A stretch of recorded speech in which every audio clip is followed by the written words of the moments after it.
Hello everyone, my name is Job. Uh, this is another video. I'm gonna take you through one of the most important thing on research, and that is research strategies. How to do your research when you're performing one of the assignments, and I think it's one of the most important thing at an academic level and any level, maybe PhD, master's degree, or even bachelor's. Diploma or any other certificate, anything concerning research, not narrowing it to the academic level but also outside there.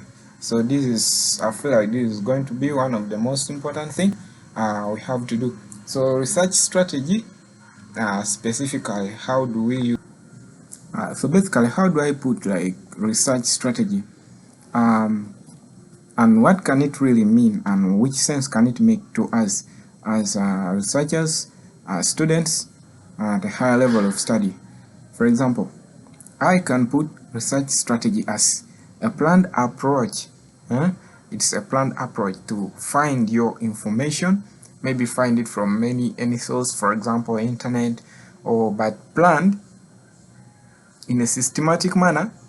And this plan must be by identifying key terms of your research topic, selecting maybe relevant database whereby you get your support from, maybe for example database like Google Scholar, Google itself, and any other browser you can use, and applying filters, maybe avoiding other things you do not want to include in your research, and maybe combining such terms. How do I combine such terms? For example, like dealing with the two topics when I'm researching. For example, I'm dealing with population increase in Africa. Population increase in Africa.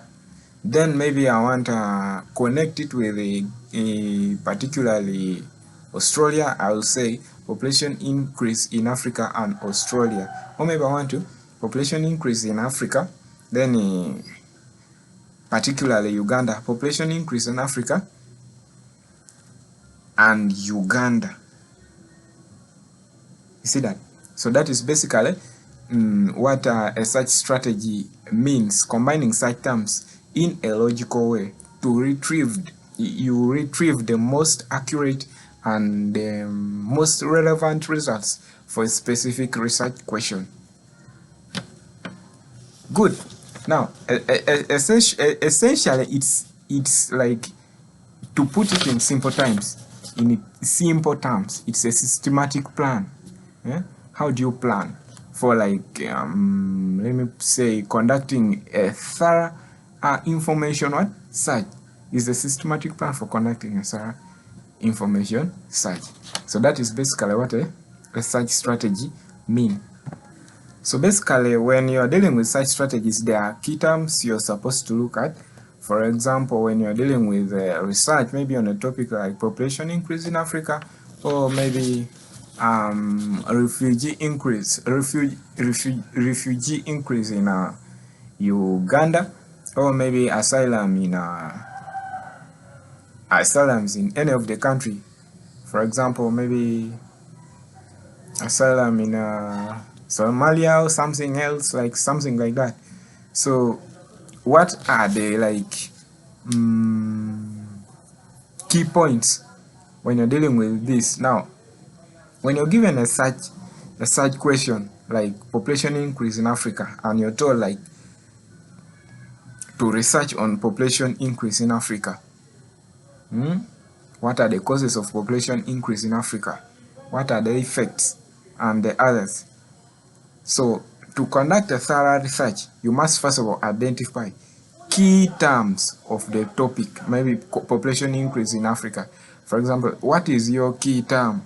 Then you must know what another thing is using booleans. In the next video, I'll be sharing with you what exactly these things mean, like boolean operators, the use of and, the word and, not, or, you see, something like that. Then database selection, you must be able to select the rightful database for your work. Then you have documenting process. Now choose such terms. Then we have use of truncations and wildcards. Basically I will share a video on truncations, personal and wildcards. Then we have the use of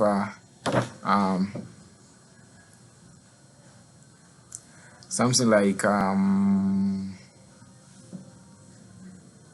so that is basically that. So let me get you some of the text I've made on this. Let me go to PowerPoint and I simplify this work. So this is basically what I was meaning, like we have identification of key terms. When you have your research topic, you identify your key terms. For example, maybe climate change in East Africa. So climate is your key term. East Africa is your key term. So climate, East Africa. Then change is your key term. So those are your 3 key terms you have in that site topic. So when you're inserting like that in you want to get articles on climate change in East Africa, you don't like you put a lot of nonsense and a lot of words in the question. You simply put these 3 terms: change, climate, change, and East Africa. That's all. Separate them by commas. Then we have selection of such terms. That's almost the same. Then you identify, this one simply means you identify phrases and synonyms, like phrases used like in when they were giving you an assignment in an assignment question. Then truncations and wildcards. Now truncations means words with symbols such as mixed with symbols like star put into a word. Then a hash. You have come across such words whereby we see maybe something like, instead of using something like farm, then they put a farm, then they put a star in front. That means that is a truncation. Then the wildcard and so on. Then we have Boolean operators. These are words like and, or not. So that is it. Then we have phrases, searching phrase. Then filters and limits. You filter what you don't want. When you get articles, like filtering means you can want articles of a specific range of time.